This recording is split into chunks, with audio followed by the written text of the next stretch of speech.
Hola muchachos. En vista de que he recibido varios mensajes acerca de que tienen inquietudes sobre cómo resolver el taller que les dejé preparatorio para el examen, pues decidí grabar este video corto con el fin de darles algunas orientaciones sobre cómo abordar cada uno de los ejercicios. Entonces vamos a ver cada uno de estos en el orden en que están propuestos. El ejercicio 1 habla del problema del conjunto independiente. Recuerden que en una clase anterior hicimos una reducción desde vertex cover a clique y en el proceso de la reducción teníamos que encontrar un conjunto de vértices independientes. Ese conjunto de vértices independientes era el conjunto de vértices que no hacían parte de la cobertura, de tal manera que al retirar del grafo los vértices de la cobertura junto con sus aristas, pues quedaba un conjunto de vértices sin aristas y eso era lo que formaba el conjunto independiente. Pues ese mismo problema de encontrar el conjunto independiente es también un problema NP completo, que es del que trata este ejercicio.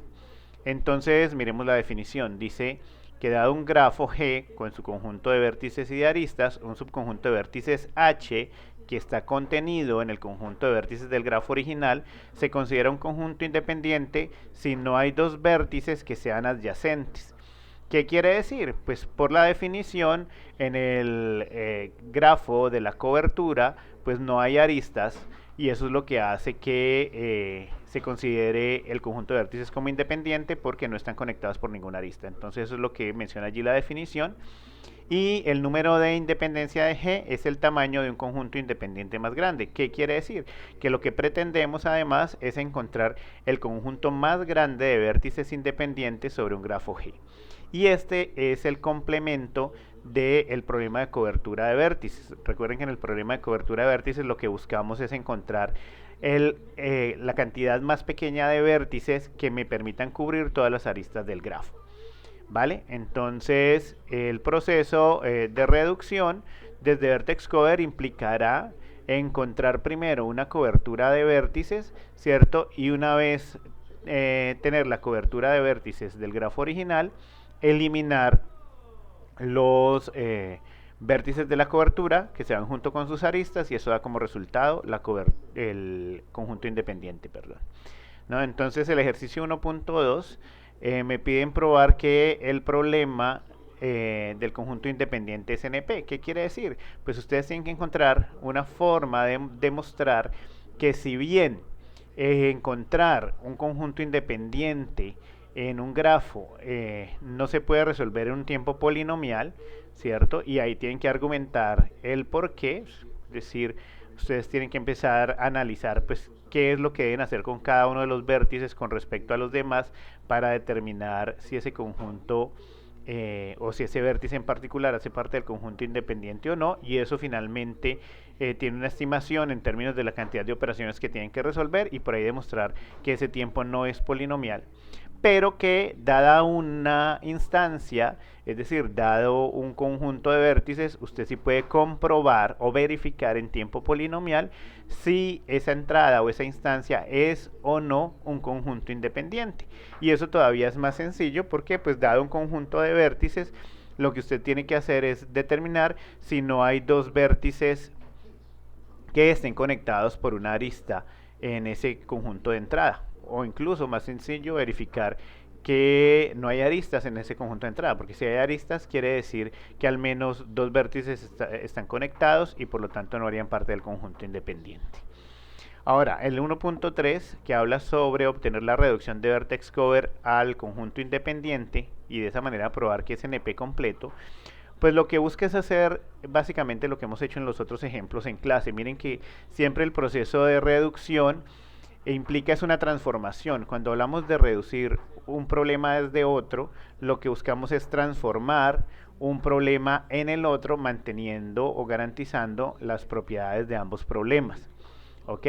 En ese orden de ideas, pues la solución del ejercicio 1.3 y que es similar a la tercera parte de los problemas siguientes, consiste en que usted en un paso a paso determine qué es lo que debe hacer para que a partir de un grafo que tiene una cobertura de vértices logre obtener un conjunto de vértices independientes. Es decir, asumimos para el ejercicio 1.3 que el grafo de entrada tiene una cobertura de vértices de tamaño K, ¿vale? Y en ese orden de ideas, trabajando a partir de ese supuesto, pues qué es lo que usted debe hacer para transformar ese problema en un grafo donde usted pueda obtener una cobertura, perdón, un conjunto de vértices independientes de un tamaño pues máximo posible. Como hemos dicho que los problemas de vertex cover y del conjunto independiente son complementarios, pues lo que quiere decir es que si en el problema del vertex cover encontramos una cobertura mínima, pues entonces tendremos un conjunto máximo de vértices independientes.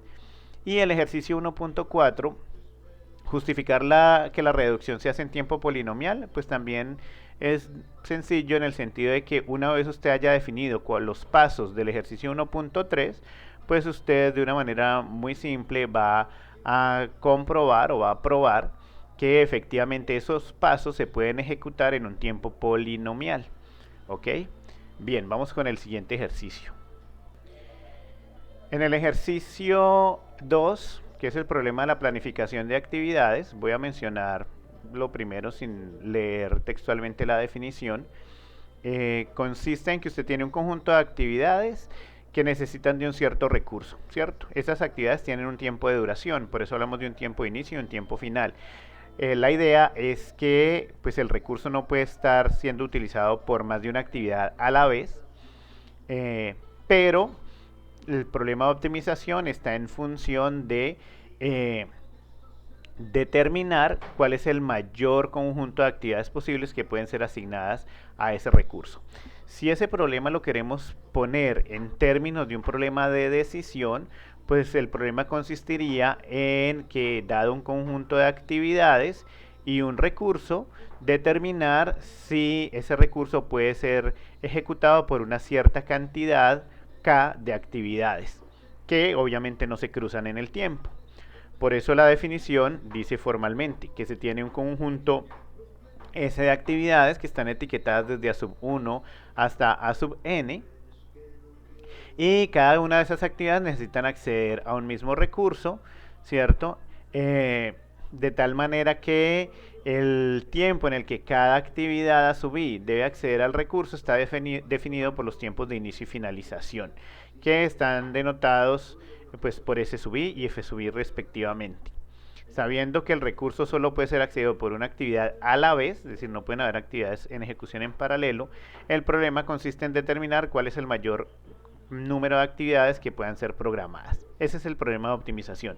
Repito, si eso lo ponemos en términos del problema de decisión, entonces no estaría en determinar cuál es el mayor número de actividades que pueden ser programadas, sino si se puede programar un número K de actividades, ¿vale? En ese caso es un problema de decisión porque al final la salida del problema es un sí o es un no. Entonces el 2.1 nuevamente solo la definición.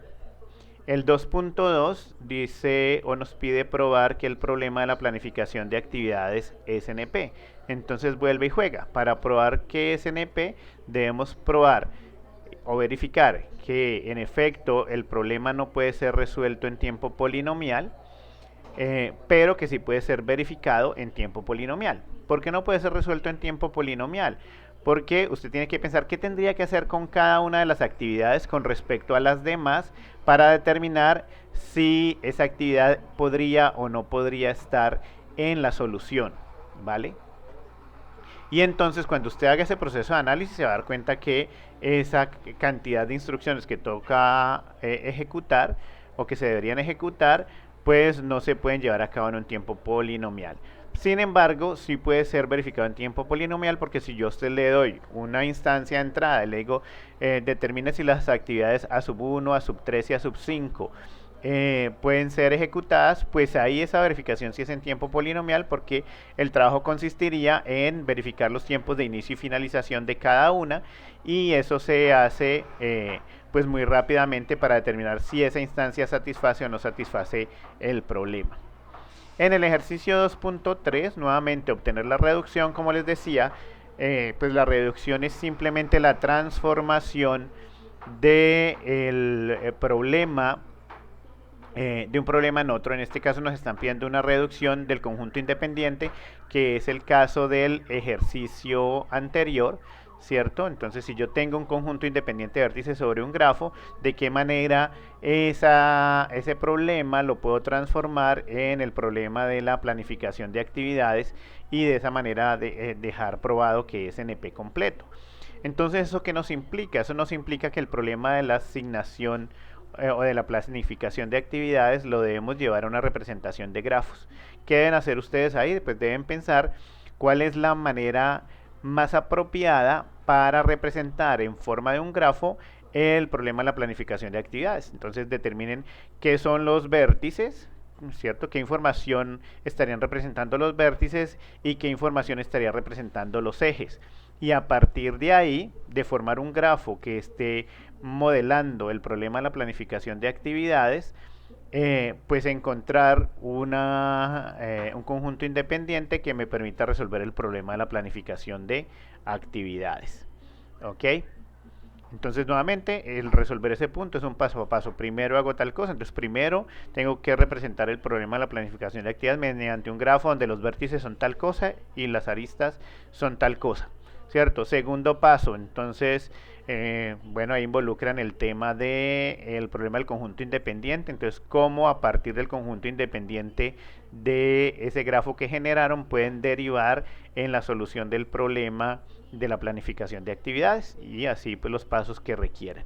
Y el complemento para probar que es NP completo es nuevamente que esa ejecución de esos pasos se puede hacer en tiempo polinomial. ¿Ok? Entonces usted dice, para verificar o para justificar que esa reducción se hace en tiempo polinomial, quiere decir que el primer paso, para hacer el primer paso requieren X cantidad de instrucciones, el segundo paso X cantidad de instrucciones o Y cantidad de instrucciones, el tercer paso Z cantidad de instrucciones y que la suma de todos esos pasos es finalmente un polinomio, de cualquier grado, pero es un polinomio. Bien, vamos con el ejercicio 3, que es un ejercicio que realmente yo se los había dejado desde la clase, desde la segunda clase cuando vimos la satisfacibilidad booleana y la reducción de SAT a 3 SAT, pues tiene una lógica similar, ¿no? Cuando hablábamos de la reducción a 3 SAT y definíamos particularmente qué es 3 SAT, pues decíamos que en 3 SAT era un conjunto de cláusulas en forma normal conjuntiva en la que cada cláusula contenía exactamente 3 literales. Pues justamente eso es 5 SAT, ¿cierto? 5 SAT es un conjunto de cláusulas en forma normal conjuntiva, ¿cierto? O formando una forma normal conjuntiva, con la diferencia de que aquí cada cláusula tiene exactamente 5 literales. Entonces nosotros vimos en la clase la reducción a 3 SAT y la reducción a 4 SAT. Ahora piensen a partir de lo que trabajamos en esas reducciones y particularmente les puede ser más útil la reducción a 4 SAT, pues de qué manera se puede lograr una reducción a 5 SAT, porque ya saben que dependiendo de la cantidad de variables que estén involucradas en la expresión o en la fórmula en SAT, pues para cada cláusula van a tener que incluir una cierta cantidad de variables, pero deben encontrar la forma correcta de combinarlas y con eso garantizar que las instancias positivas y las instancias negativas no se afectan, que es parte de lo que se pide, creo que en el ejercicio 3.4, ¿no? Es una verificación que una instancia positiva en SAT, cuando ese conjunto de valores de entrada se evalúan en 5 SAT, sigue siendo una instancia positiva, que para una instancia negativa en SAT, cuando se prueba en 5 SAT, sigue siendo una instancia negativa. Pero la clave está en la cantidad de variables que van a tener que usar y en la forma en que van a combinar esas variables artificiales en cada una de las cláusulas, así como lo hicimos, repito, particularmente en 4 SAT. En ese caso, digamos que la lógica que van a utilizar pues debe implicar un poco el definir los pasos en términos de la cantidad de variables que tienen las cláusulas originales. Por ejemplo, si la cláusula original en SAT tiene exactamente 5 literales, pues en 5 SAT pasa la misma cláusula. ¿cierto? Pero si tiene menos de 5, pues habrán o tendrán que completar con variables artificiales para que queden las cláusulas exactamente 5 literales.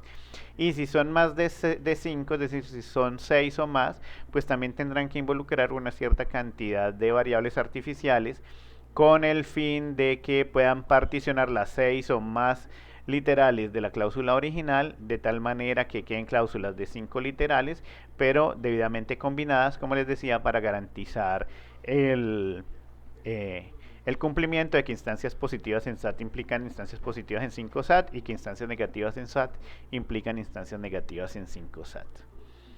De tal manera que la reducción, que es lo que les piden en el ejercicio 3.3, es ese conjunto de pasos similar a como los definimos en la reducción a 3 SAT o a 4 SAT.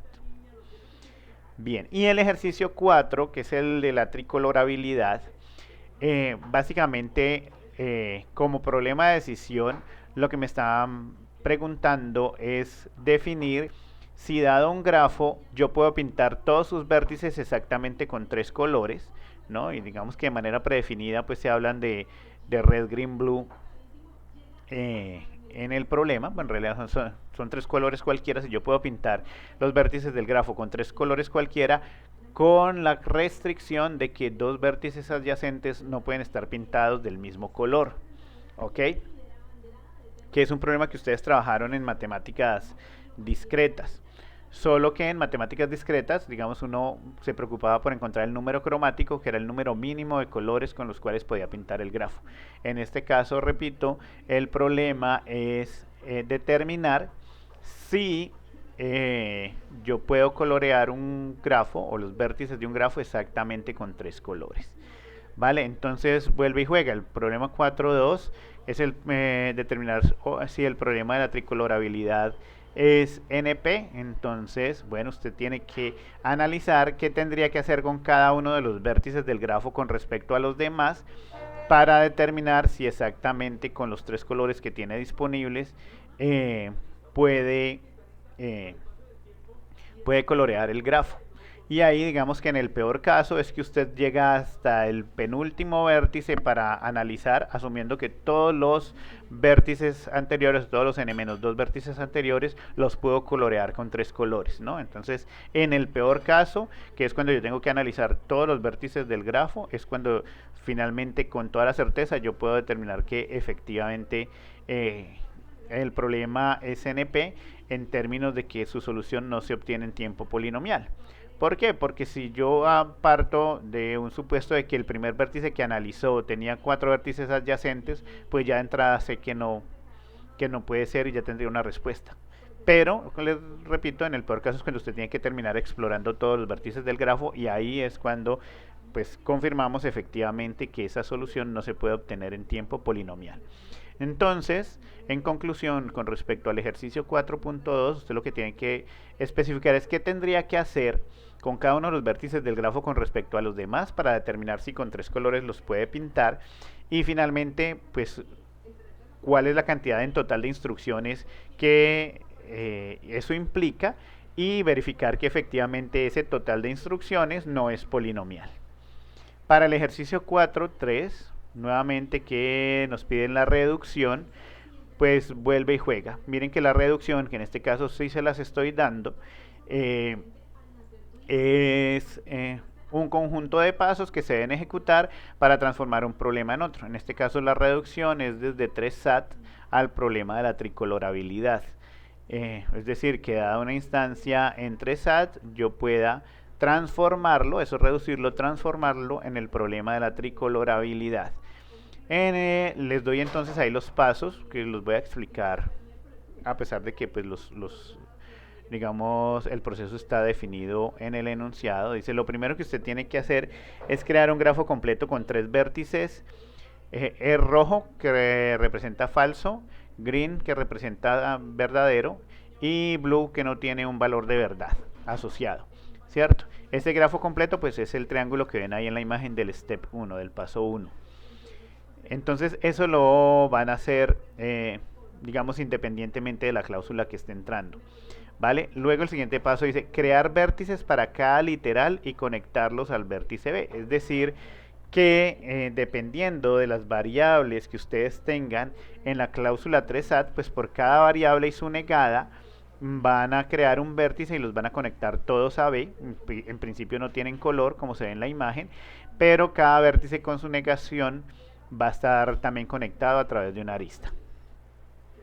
Después dice, para cada cláusula agregue un componente de 6 nuevos vértices y 13 ejes. Entonces, para cada una de las cláusulas de 3SAT, y ahí es donde se crece un poquito la solución del problema, es como la que estamos viendo ahí en la imagen. Supongamos que una de las cláusulas es x1 o no x2 o x3. Entonces, para esa cláusula creo un componente o un widget, ¿cierto? Con, como dice allí, exactamente 6 nuevos vértices y 13 nuevos ejes. ¿Ok? Que son los que aparecen abajito en gris. Es decir, creo las literales como vértices, que son el x1, la negación de x2 y x3, pues que de hecho ya están conectados, que son los que están conectados desde arriba. Y con esos 6 nuevos vértices lo que yo hago es conectarlos como aparecen allí, ¿no? Conectarlos en columna y conectarlos desde la cláusula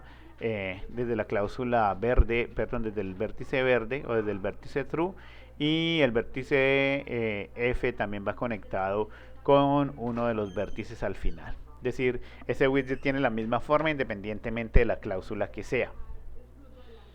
Luego lo que sigue es empezar a colorear. Entonces dice, si la cláusula en 3SAT es satisfacible, entonces en la fila superior debe tener al menos un vértice verde. ¿Por qué? Porque si la cláusula es satisfacible, al menos una de las 3 literales debe tomar el valor verdadero. Entonces, supongamos que x3 es verdadero. Que x3 es verdadero hace satisfacible esa cláusula, lo cual es cierto. En ese orden de ideas,